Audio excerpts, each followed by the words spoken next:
Right. So we'll now talk about apoptosis. Having a background knowledge on cell adaptations, cell injury. If the cell fails to adapt, then you end up with a reversible and irreversible injury. Then the irreversible injury will lead to cell death, and cell death in this case, it is going to it is going to either be apoptosis or necrosis. Then in other forms, it can be a mixture of both, which is going to be necroptosis, right? So apoptosis is a regulated pathway in cell death, which is regulated by a tight suicidal program that you have intracellularly within the cells, right?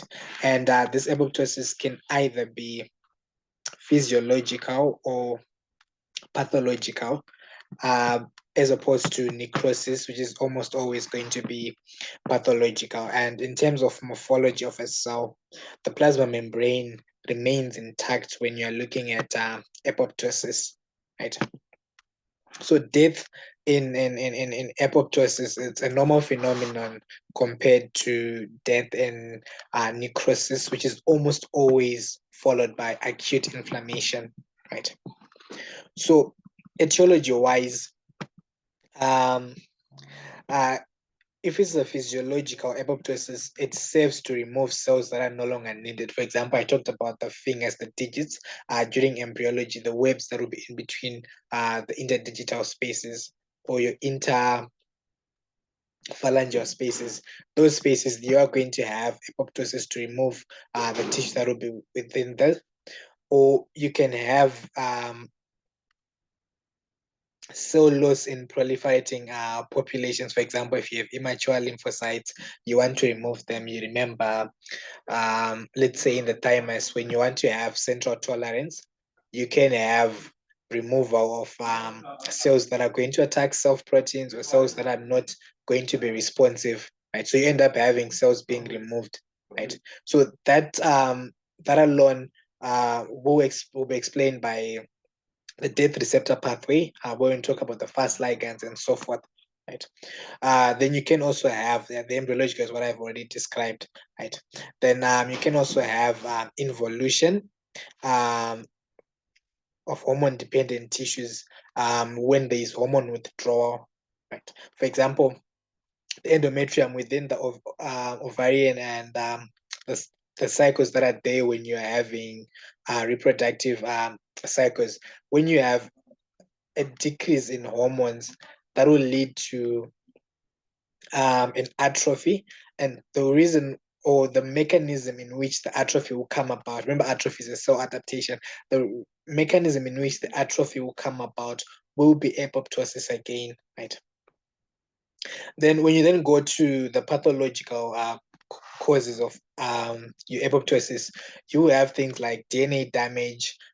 Radiation can do that, alkylation, DNA alkylation, and free radicals, or even cytotoxic drugs, or decrease in oxygen tension as a result of ischemia, or you can have infections, or misfolded proteins within your DNA makeup, right? Those are all going to be pathological causes of apoptosis, right? Then when you look at that misfolded proteins, maybe in more detail, you are going to have improperly folded proteins, and improperly folded proteins, they cause they arise from mutated genes. And when you have mutated genes that are encoding these proteins, or because of some other factors like disease or the like, um, this can culminate in cell apoptotic death, because the cell now is full of things that are abnormal, right? So, in terms of the morphology of the cells in apoptosis, so these are the pathways. I'll talk about the pathways shortly. In terms of morphology of cells, right?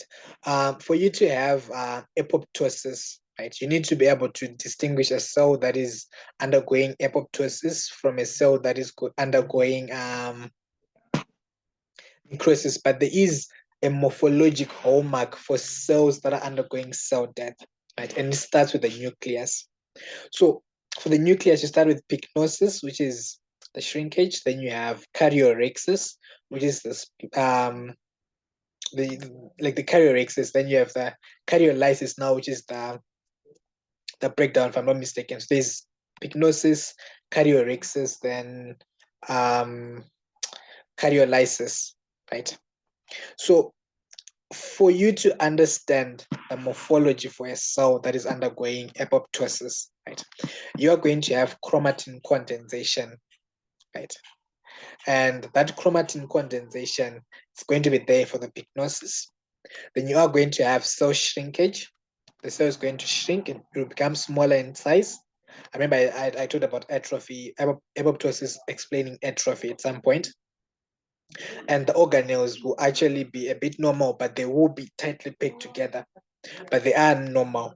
Then after that, you can talk about cytoplasmic blebs and apoptotic bodies being formed, some that I'm going to talk about when I do the mechanisms, right? Then you then have phagocytosis of apoptotic cell bodies, or the cells themselves. So I'm sure at some point you did histology of bone. And when you did histology of bone, you talked about osteoclasts, which were macrophages, which would engulf bone. So when you look at those osteoclasts histologically, they appear multinucleated for the reason that they have engulfed certain what can I say? Certain bone fragments, and they will look multinucleated. That's going to be the same case when you look at cells that are going to engulf apoptotic bodies, right? So for us to have apoptosis, right, we have two distinct pathways, and mainly what is activated for us to have apoptosis is a cascade of enzymes known as caspases, right? And these caspases are going to be cysteine proteases that cleave proteins um, from certain residues within cells, right? So you have two distinct pathways. There is the intrinsic pathway, which is mitochondrial dependent. Then you have extrinsic pathway, which is the death receptor pathway, which explains what happens in the thymus when you're talking, or when you're explaining the concept of central tolerance, how you come up with a mature T cell that recognizes non-self antigens and not self antigens, right? So, okay.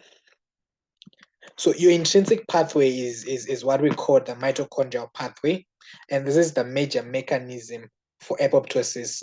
When you compare it to the extrinsic pathway, the major pathway will be the intrinsic pathway, and it results from increased permeability within your mitochondria at the outer membrane. And when you have an increased permeability, you're going to end up with release of pro-apoptotic proteins that induce apoptosis. And some of these pro-apoptotic proteins are actually going to be your caspases, right? So it's triggered by radiation, decrease in oxygen tension, increased calcium concentration, oxidative stress. What are these things really doing? These are what was causing cell injury, right? And when this happens, remember I said there is, if you want to follow this, there is an increase in permeability of the outer membrane of the mitochondria. When there's an increase in that permeability, we are going to release pro-apoptotic molecules like the caspases, cytochrome C, and these are going to be released inside the cytoplasm of the cell. And when the cell senses this in the cytoplasm of the cell, it tells us that the cell is not going to be healthy, right? So you are then going to have release of molecules from the mitochondrial membrane. So there are certain things that regulate this release, and what regulates is a protein or is a family of proteins which we call the BLC2 family. Right? So we have molecules that are pro-apoptotic, then molecules that are anti-apoptotic. BCL2 is one of the anti-apoptotic, together with BCL, XL, and MCL. Right? Back-and-back proteins are actually going to be pro-apoptotic. Right? And these are what attach onto the outer membrane of the mitochondria. When they attach onto the outer membrane of the mitochondria, they create pores. And when they create pores, that promotes permeability. And once you have permeability, now you're going to have release of other pro-apoptotic molecules like cytochrome C and the caspases, right?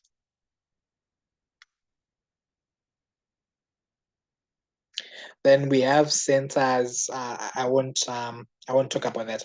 But once you have cytochrome C within the cytosol, it's going to bind your APAF1, and it forms what we call an apoptosis. Right? And the apoptosis, what it simply does, it binds procaspase 9, right? And it that procaps, my pronunciation is bad.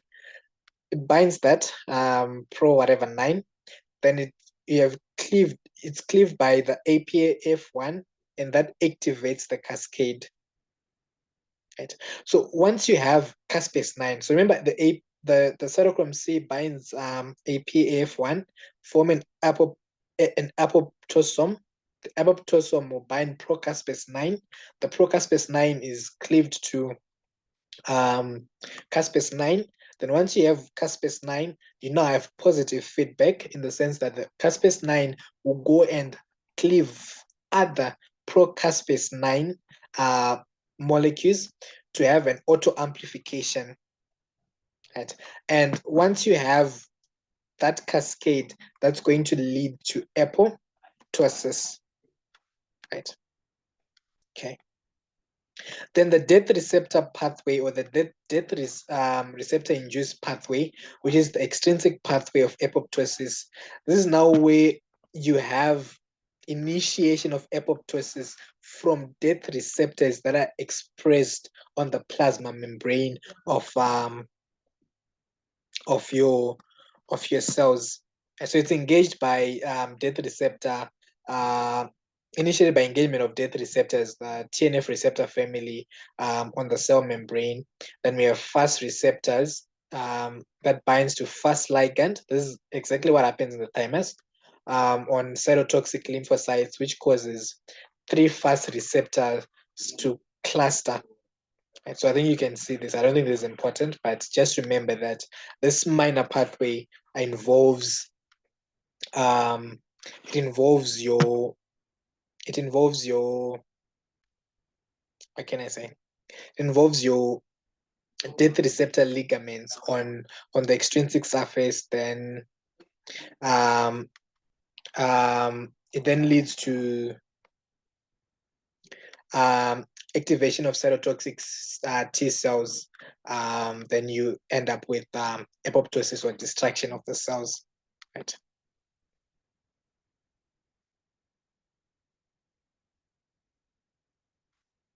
Then this is somewhat cascade. So I think you can see the backs in the back. Then you now have pause. Then you release cytochrome C. Cytochrome C, and you know from biochemistry what it would do to ATP. I won't talk about that. Then this one binds APAF1. Then you have formation of an apoptosis. This one.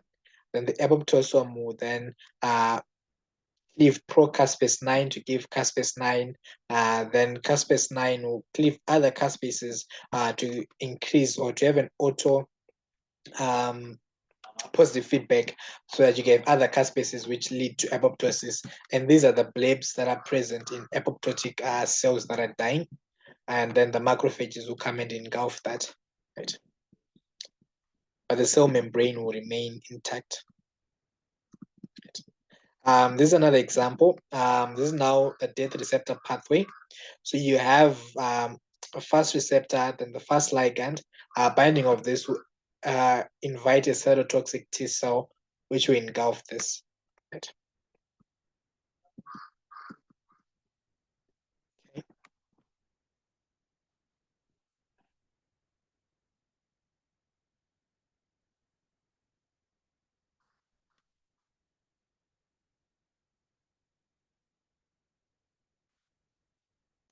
maybe let's use this diagram.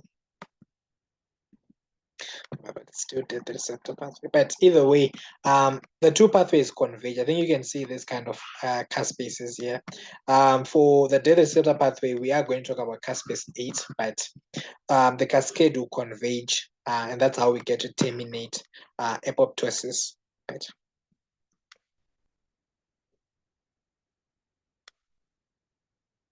Which is the execution phase.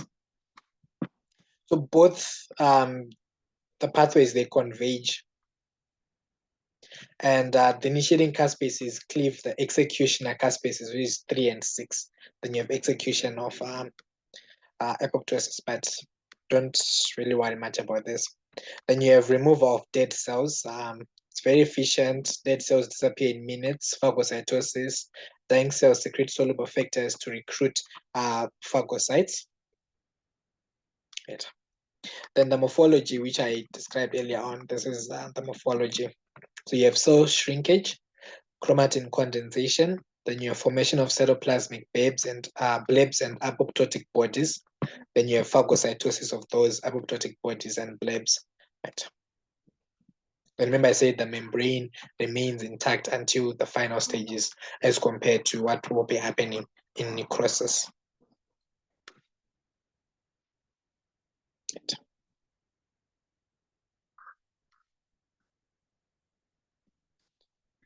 Okay, so yeah, that's just about apoptosis.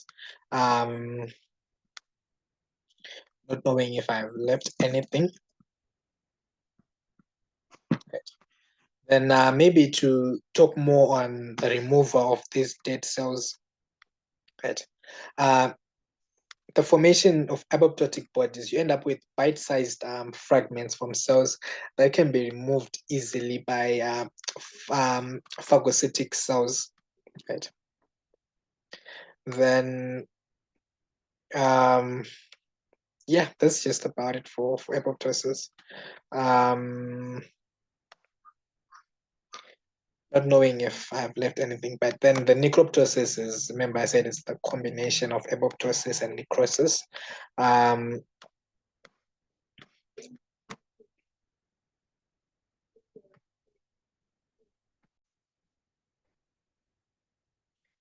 Then, on the other hand, necrosis now involves a group of cells that are dying at the same time.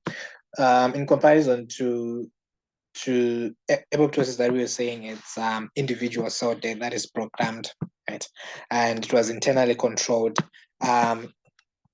Necrosis is externally controlled. That is, now there has to be an external stimulus that comes, and it causes cell injury, right? And as opposed to necrosis, where, or apoptosis rather, where we were having singular death and macrophages coming in to cause apoptosis. For necrosis, you are going to have disruption in the architecture of the tissue that you're dealing with. And remember, I said it almost always follows acute inflammation when I was trying to describe that apoptosis can be physiological or pathological, as compared to necrosis, which is almost going to always be pathological. And you can't maintain the membrane integrity like you had in apoptosis, and there's going to be leakage of cellular contents, right? In general, we have two pathways for necrosis, just like how apoptosis also had two. We're going to have the enzymatic degradation, then also protein denaturation of necrosis. So these are certain mechanisms that can lead. So it goes back to cell injury. If you understood cell injury, an increase in reactive oxygen species can damage lipids and proteins in the cell membranes, or even the DNA, leading to misfolded proteins for the cell membrane itself. You can talk about mitochondrial damage, which can lead to release of pro-apoptotic proteins, or you can talk about multiple downstream effects from a decrease in ATP, or even protein misfolding, also leading to activation of pro-apoptotic proteins. Right.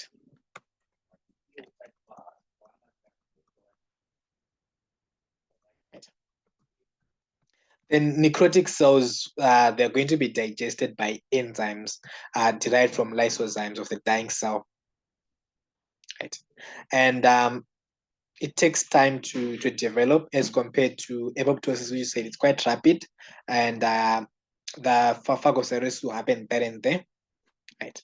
And different types of necrosis exist depending on the site and the stimuli. We'll talk about coagulative, we'll talk about liquefactive, we'll talk about fat necrosis and the likes, right? So in terms of morphology, there is going to be an increased eosinophilia. Remember, this almost always follows inflammation. You're going to have loss of cytoplasmic RNA, degeneration of cytoplasmic proteins. There's going to be a glassy homogeneous appearance. This has been an MCQ question before. As a result of loss of glycogen, this is explained by histology.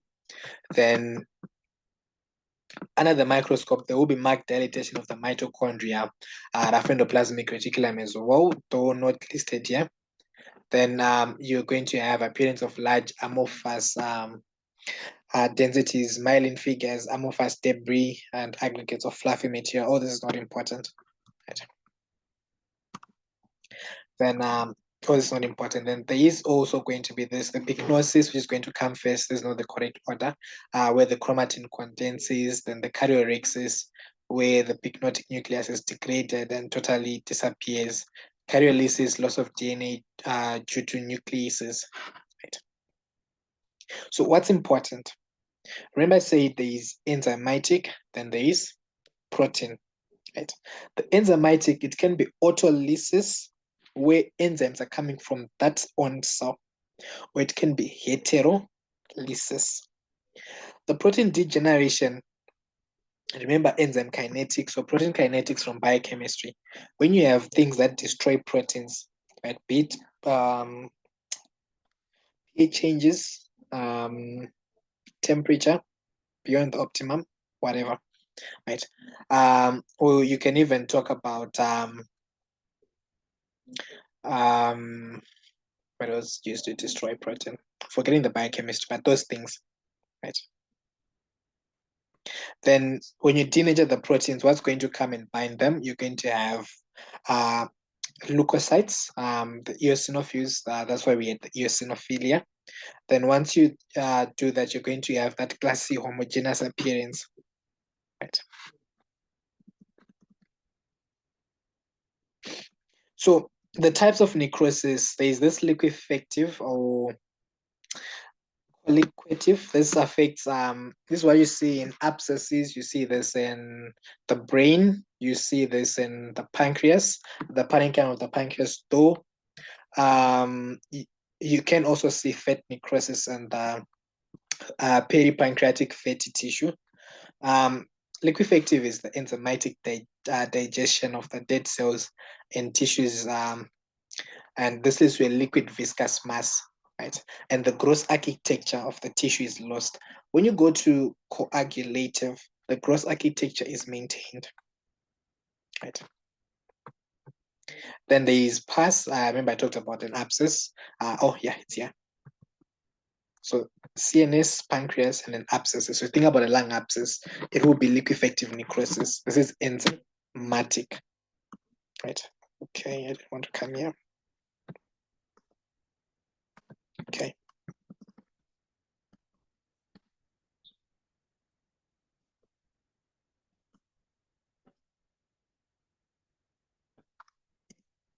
Right. So this is an example of in the brain, right? The architecture is lost. And what's predominant in liquefactive is enzymatic degeneration. Coagulative, what's predominant is actually not going to be enzymatic degeneration, but denaturing of proteins. Right. Then the basic outline for your tissue, it's maintained. Right. The tissues have a firm texture. Right. This can also come as dry gangrene, but would love to talk about gangrene separately. Right. Then you can have infarcts when there is no blood, and the infarct will be wedge-shaped. I don't know if you guys remember blood supply from anatomy, but it helps you. Think about maybe a liver lobe. Where can this draw? It's the color white. Oh, I was drawing a white thing. So it's going to be wedge-shaped, the infarct. So normally you're going to have what we call white infarcts, with the exception of organs that have a dual blood supply that have red infarcts, because you're going to have reperfusion to an infarct. So dual blood supply, think about the lungs, think about the brain, think about the liver. Liver, remember there was the hepatic portal, there was the whatever, right? Then lung, you think about the bronchial circulation, pulmonary circulation, and yada yada, right? Okay. Okay, so I won't talk about all these things that are not that important. Okay, I think this one, you can see the wedge shape. Right? Then this you can see infiltration of cells. Right?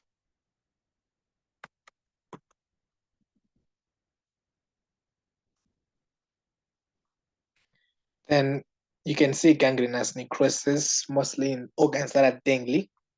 That's what I've got to remember. So the limbs, the lower limb, the leg. Think about diabetic foot, it's a form of it. The testicles, the appendix, and so forth. It can either be dry gangrene or wet gangrene. When it is dry gangrene, it's coagulative necrosis. But when there is now an infection, which is now going to be suppurative or producing pus, becomes wet gangrene. Right. Okay. Then we have a caseating necrosis. Caseous means cheese-like. I'm sure Prof. Makonika would have told you this by now. It's often caused by things like fungal or mycobacterial infection, Mycobacterium tuberculosis, your TB, right? And on the microscope, there is a cheesy white appearance of the tissue, even grossly when you're looking at it, and it's both coagulative and liquefactive. Right? That's the white appearance there.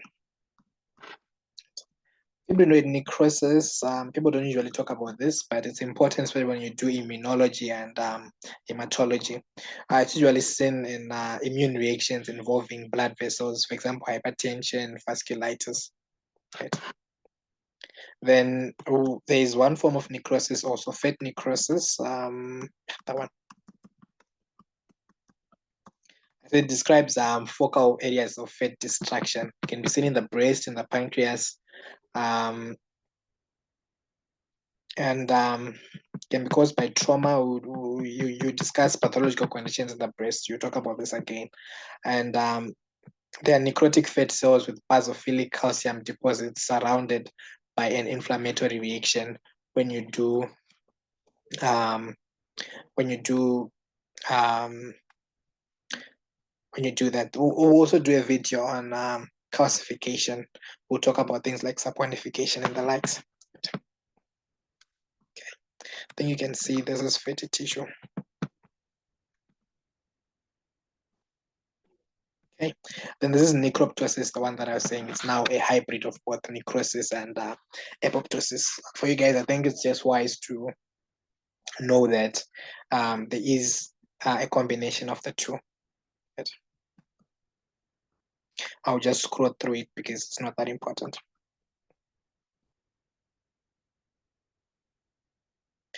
All right. Then there is autophagy, which is the process by which a cell eats its own contents. This you must know from physiology. I won't talk about this as well. Right.